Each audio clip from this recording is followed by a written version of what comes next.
नमस्कार। मैं प्रोफेसर अमिताभ बनर्जी। जो हम क्रिटिकल थिंकिंग के बारे में बात कर रहे हैं, ये गुरसर अंदाज के किताब से हम इन्होंने महाभारत से और आजकल के जो हम देख रहे हैं चारों तरफ, हर टाइप के देखने को मिल रहे हैं।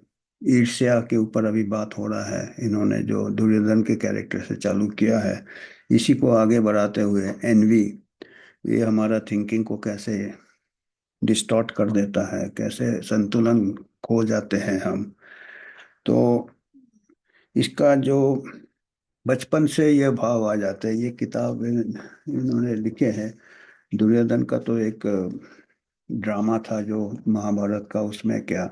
फिर इन्होंने अभी के जो बिजनेस हाउसेज में भी जो होते हैं, या हमने जैसे बताया घरों में भी होते हैं, एक भाई अच्छा करता दूसरा नहीं करता, या फिर एक दोस्त आगे निकल जाता एक पीछे रह जाता, फिर आपस में। तो ये बचपन से ये भाव होते हैं। जैसे साइकोलॉजिकल, इसके बाद ये ईर्ष्या जो है या एनवी जो है, ये ये एक साइकोलॉजिकल फाउंडेशन, मनोवैज्ञानिक नींव किस चीज का है? जस्टिस के लिए, इक्वालिटी के लिए, बराबरी के लिए। मतलब एक ये रहता है, जो लोग ये भाव से हमारा सब बराबर होना चाहिए भाई, कोई ये नहीं होना चाहिए। अब ये एक ये एस्पिरेशन रहता है। हालांकि नेचर नहीं बनाता सबको बराबर, पांचों उंगलियां बराबर नहीं होते हैं। एनिमल किंगडम में सब एनिमल बराबर नहीं होते हैं। बड़ी मछली छोटी मछली को खाता है, तो इंसान जगत में भी जिसके पास पावर है वो नीचे को एक्सप्लॉइट करता है। पर हमारा ये रहता है कि भाई सबको इक्वालिटी होना चाहिए। और पावर तो ठीक है, पावर में हो सकता है गलत तरीके से बेईमानी, वो तो गलत है, वो जस्टिस नहीं है। उसके लिए आप जस्टिस मांग सकते हैं। पर कुछ ऐसे होते हैं, कुछ लोग ज्यादा काबिलियत होते हैं, उनमें ज्यादा टैलेंट होता है। कोई सब, तो टैलेंट के हिसाब से उसको रिवॉर्ड मिलना चाहिए। अभी कोई मैच में ज्यादा रन बना लेता है, कोई गोल ज्यादा कर लेता है, उसको नेचुरली उसको सिलेक्शन ज्यादा होगा। अब आप कहोगे कि नहीं सब एक ही जितना रन बनाएंगे, एक ही जितना गोल बनाएंगे, वो तो फिर ज्यादा हो जाता है। तो जो भी है, equality to each according to is need कहते हैं, जो कम्युनिस्ट स्लोगन है। और to each according to ability, अपने एबिलिटी से काम करेगा, समाज को देगा, पर जब बटेगा सबको, सब बराबर बटेगा। इसमें भी थोड़ा एक्सट्रीम चले जाते, तो ये तो सर पॉलिटिकल ये है। इसमें अगर हम इसमें घूमते रहेंगे, जैसे ये ग्रे एरियाज आ जाते हैं। तो इक्वालिटी के लिए, और इसके गुड एंड बैड फॉर्म भी हो सकते हैं ये भाव के। जैसे हम कह रहे हैं ना कि भाई अब सबको नीचे लाना चाहते हो अपने लेवल में, अरे बेहतर होगा आप भी ऊंचे लेवल में कोशिश करो। सिगमंड फ्रॉइड, पुराने जो मनोवैज्ञानिक थे, उन्होंने लिखा है कि हमारा जो जस्टिस के लिए जो इच्छा होती है, ये बचपन में, बचपन से ही चालू हो जाता है। दूसरे बच्चे को देखते हैं, और फिर पेरेंट्स लोग एक गलत करते हैं कि दूसरे बच्चे को पड़ोसी वाले बच्चे का, या जो बच्चा टॉप करता है उसका एग्जाम्पल देंगे, देखो वो इतना अच्छा कर रहा है, तुम्हारे नंबर क्यों कम है। तो उससे ही वो जड़ ले लेता है। वो बाद में वो उसके तरफ, उसको फिर ईर्ष्या हो जाएगा उस लड़के से, फिर उसको फिर हेट करने लगेगा, अंदर ही अंदर जलता रहेगा। तो ये गलत है एक्चुअली ये। पर ये इक्वल, सब इक्वल आना चाहिए। हाँ, nobody shell be the favourite, कोई फेवरेट नहीं होना चाहिए, सब बराबर होना चाहिए। ये एक प्रकार का थिंकिंग आ जाता है। हालांकि करना चाहिए कि आप भी अपने से compete करो, दूसरे से नहीं करके। तो अगर ऐसा मुश्किल है, क्योंकि ये एक नेचुरल टेंडेंसी है कि आप दूसरे का एग्जाम्पल देते, दूसरे के साथ कंपेयर करते, ये बचपन से ये प्रोग्रामिंग हो जाता है, और ये जिंदगी भर की मिजरी के लिए हो जाता है ये। इक्वल ट्रीटमेंट, इक्वल ट्रीटमेंट ठीक है। पेरेंट्स को जैसे हर बच्चे को इक्वल ट्रीटमेंट करना चाहिए, बॉय को गर्ल को, इसको उसको इक्वल ट्रीटमेंट। जो होनहार है, जो अभी खाली मार्क्स ही देखते हो, या स्पोर्ट्स में कई ऐसे होते हैं जो दूसरे बच्चे जिसके शायद मार्क्स नहीं हो, वो दूसरे कोई चीज़ में बहुत अच्छा हो, म्यूजिक में अच्छा हो या ड्रामा में अच्छा हो, तो वो ढूंढना चाहिए। हर किसी का अपना है, पर हम सबको एक ही इससे स्केल से मेजर करते हैं, वो प्रॉब्लम हो जाता है। तो ये कई ये है group spirit, equal treatment and group spirit. वो ही aids if one cannot be the favourite oneself at all events, वो एक ऐसे भाव आ जाता है कि हर इवेंट में हम ही को टॉप करना है, हम ही को ऊपर रहना है, nobody else shall be the favourite. अगर मेरे पास को ये चीज नहीं मिला तो किसी को भी ये चीज नहीं मिलना चाहिए। मेरे को ये चीज चाहिए, अगर मेरे को नहीं मिलता है तो किसी को भी ये चीज नहीं मिलना चाहिए। इसके ऊपर देखिए, ये भाव में ऊपर एक बहुत पुराना राज कपूर का गाना भी है। राज कपूर नूतन का, पिक्चर का नाम नहीं आ रहा मेरे को। वो गाना है, तुम अगर मुझको ना चाहो तो कोई बात नहीं, तुम अगर किसी और को चाहोगे तो मुश्किल होगी। देखिए ये भाव आ जाते हैं, गाना आता नहीं मेरे को अच्छे से, पर ये है गाने के बोल कि मुझे नहीं चाहो तो कोई बात नहीं। पहली बात तो मैं चाहता हूँ आप मुझे चाहो, नंबर वन। पर अगर हमको नहीं चाहो तो कोई बात नहीं, हम झेल लेंगे। पर अगर आप दूसरे को चाहोगे तो वो तो एनवी हो गया ना, उस दूसरे के लिए उसका फिर अंदर ही अंदर। और ये देखिए, ये अगर एक्सट्रीम में जाएगा तो इसी से आप देखेंगे, यही शायद साइकोलॉजी होता होगा वायलेंस अगेंस्ट वुमेन या मैन जो भी है, कि जो क्या कहते हैं, जो जिल्टेड लवर जिसको कहते हैं, जो नाकामयाब प्रेमी या एक तरफा प्रेम, और वो उसको वो अगर मिलता नहीं, उसको रिजेक्ट कर देती है वो, तो उसको ऊपर एसिड फेंकते हैं जो फेस खराब कर दो। सो मेरे को नहीं तो और किसी को नहीं। ये एक एक्सट्रीम एग्जाम्पल है, ये आप देखते हैं आए दिन ऐसे सुनने को मिलते हैं। तो ये बहुत ही मतलब ये थिंकिंग कहाँ रहता है अभी, एक्चुअल थिंकिंग एक्चुअल लव तो ये होगा, ठीक है यार अगला भी खुश है यार, मेरे को नहीं तो क्या दूसरे के साथ खुश रहे, पर वो नहीं है, एनवी पकड़ लेता है वो। क्रिटिकल थिंकिंग ऐसा है कि ठीक है, जरूरी नहीं है कि हम जिसको चाहते हो वो हमको चाहेगा, कई को जरूरी है, अलग हो सकता है वो, मूव ऑन होना चाहिए। पर वो मूव ऑन नहीं होता, वो एनवी हो जाता है, वो उसको बाद में वो अपना इशू बना ले। और ऐसा ही हुआ था शायद दुर्योधन के साथ भी ऐसा ही हुआ था।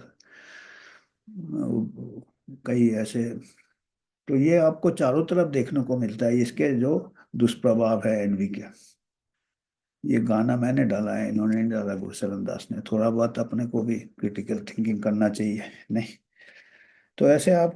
तो ये एनवी क्या है, दुर्योधन, देखो दुर्योधन का भी दिया है इसमें, Mahabharata is aware of this psychological roots of human motivation. Mahabharata में ये मालूम है। और द्रोणाचार्य, द्रोणा जो है मार्शियल टीचर, जो इनके गुरु थे, अकम्प्लिश्ड, ये काबिल भी है इसमें और इंसेंसिटिव भी है, इनको ये समझ में कमी है, and makes the mistake of treating the brilliant arjuna differently from the others. Arjuna को एक्स्ट्रा अटेंशन देता है द्रोणाचार्य। अपने स्कूल क्लासरूम में भी ऐसे ही होते हैं कि एक कोई फेवरेट हो जाता है तो उसको टीचर ये देता है, एक्स्ट्रा ये देता है। मैं भी टीचर रहा, मेरे साथ भी गलती से ऐसा हो गया कि भाई किसी ने बच्चे को काम दिया है तो वो अच्छा काम करते, हमने और काम कर दिया तो दूसरे बच्चे उसके पीछे लगने लगते हैं, फिर मैंने वो बच्चे को काम देना बंद किया। मतलब ये हो जाता है कि भाई चलो ये काबिलियत है तो अपने आप उसके तरफ अटेंशन जाता है। तो इसके लिए सेंसिटिविटी चाहिए होता है टीचर का। तो ये कुछ चीजें हैं जो कि थिंकिंग के आगे है ये कुछ। दुर्योधन रिएक्ट्स, अब दुर्योधन को जलन हो जाता है जब वो द्रोणाचार्य अर्जुन को एक्स्ट्रा ये देते हैं, अटेंशन देते हैं, क्योंकि अर्जुन काबुल होता है। Dronacharya reacts predictively, teachers pet, teacher का blue eyed pet, since he cannot tolerate the lavish praise constantly heaped on his cousin, चचेरा भाई था। He does whatever he can to bring Arjuna down to his level, वो पूरा दुर्योधन कोशिश करता है अर्जुना को भी अपने लेवल में नीचे खींच दो उसको। तारीफ द्रोणा कर रहा है अर्जुन का, पर वो ये मैंने द्रोणा दुर्योधन को तारीफ नहीं कर रहा, शायद दुर्योधन को इतना खराब न लगा, पर वो अर्जुन को कर रहा है, मेरे को नहीं किसी और को, तो वो मुश्किल। तो ये भाव देखिए गाने में भी, हिंदी गाने में बड़े फिलोसफर लोग लिखते होंगे सो एनवी से बराबर ही कर देते सबको, टैलेंट। और शायद मेरे को लगता है हमारे देश में ज़्यादा ही कुछ है, क्योंकि हमारे देश में कोई भी ऊपर जाने की कोशिश करता है उसको नीचे कर देते, तो बेचारा वो बाहर चला जाता है दूसरे कंट्री में। पता नहीं वहाँ क्या होता है। वहाँ पे है ही कम लोग काम करने वाले, इसलिए चल जाता, बाद में वहाँ भी प्रॉब्लम। सो वो क्या है कि ये ये एनवी नीचे की तरफ खींचता है, ये कहते हैं महाभारत में जो है, instead of motivating one to better performance as my father, मतलब गुरशरण दास के फादर दूसरी तरह से देखते थे कि एनवी से आदमी, दूसरा आदमी भी मेहनत करता है। तो ये कह रहा है ऐसे अक्सर नहीं होता है, अक्सर वो मेहनत नहीं करके अगला ऊपर जा रहा है उसको नीचे खींचो। तो इससे करिए, इससे क्या होता है, दोनों का हार हो जाता है, दोनों का नुकसान होता है। आप भी ऊपर अपने को लेवल नहीं कर रहे, बेचारा जो ऊपर जा रहा है उसको भी अननेसेसरी खींच रहे हो, और लॉस होता है सोसाइटी को। तो ये सब देखिए, ये एनवी इज कलेक्टिवली डिसएडवांटेजियस। तो ओवरऑल एनवी, कलेक्टिव एनवी जो हो जाता है ना, और एक नहीं रहते एनवी वाले, कई हो जाते हैं एनवी वाले।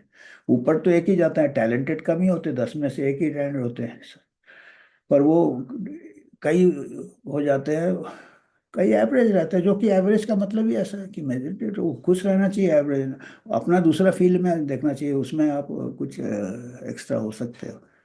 तो ये यही कहते हैं कि ये देखिए, ये एनवी इज कलेक्टली डिसएडवांटेजेस एंड, और ये कहते हैं अपने अपने तजुर्बे से, अपने इससे अनुभव से कहते हैं गुरशरण दास की, ये इन्होंने खुद देखा है। जब ये काम करते थे बॉम्बे में 1980 में, कोई फैक्ट्री में काम करते होंगे, कोई इंडस्ट्री में, एक और the factory next to us, ये कोई फैक्ट्री में काम करते थे, बाजू में दूसरा फैक्ट्री था, वो डच इलेक्ट्रॉनिक्स, फिलिप्स, फिलिप्स का फैक्ट्री था, फिलिप्स रेडियो वेडियो होते थे पहले से, फिलिप्स का फैक्ट्री था। और वो बाजू वाले फैक्ट्री में, जिस फैक्ट्री में गुरशरण दास काम करते थे, वो बाजू वाले फैक्ट्री में क्या हुआ कि स्ट्राइक हो गया, और ये फिक्र में हो गए गुरशरण दास, दैट हमारे फैक्ट्री में भी ना स्ट्राइक हो जाए बाजू से,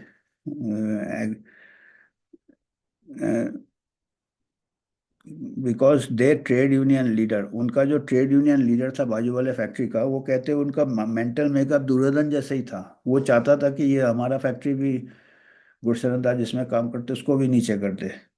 ही was overheard saying I don't care if we sink this factory, बाजू वाला फैक्ट्री का जो यूनियन लीडर था वो कहता कि मेरे को फिक्र नहीं, हम अपना फैक्ट्री को डुबा दे तो, as long as the Dutch manufacturers goes down with us, कि वो मेरा डच मैन्युफैक्चर को भी मैं नीचे ले जाना चाहता हूँ।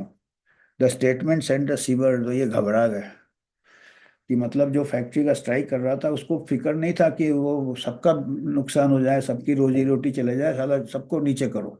मैं इतना उसके अंदर दुर्योधन जैसा ही ये था। when this sort of attitude gets institutionalized, तो ऐसे अगर institutions में ऐसे हो जाते हैं, and forms the mental make of a militant trade union leader, the result can be deindustrialization.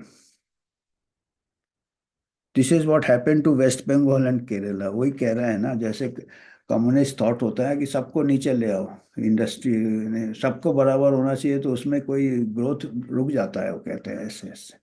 Collective अगर ऐसा हो जाए एनवी, कि कोई भी सक्सेस ना हो, सबको जो अच्छा कर रहा है उसको भी खींचो, तो ये कह रहे हैं बंगाल एंड केरला, शायद कम्युनिस्ट गवर्नमेंट काफी दिनों था, Indian states came under communist rule. देखो ये कम्युनिज्म का ये डिसएडवांटेज बता रहे हैं, एनवी से स्टार्ट होता है कहते हैं communism, leftist. Communist cadre prefer to sink the economy of the state, उनको मतलब नहीं स्टेट का इकोनॉमी डाउन हो जाए, पर इंडस्ट्रियलिस्ट को ये ना दिया जाए, कैपिटलिस्ट को एडवांटेज ना दिया जाए या अपॉर्चुनिटी ना दिया जाए।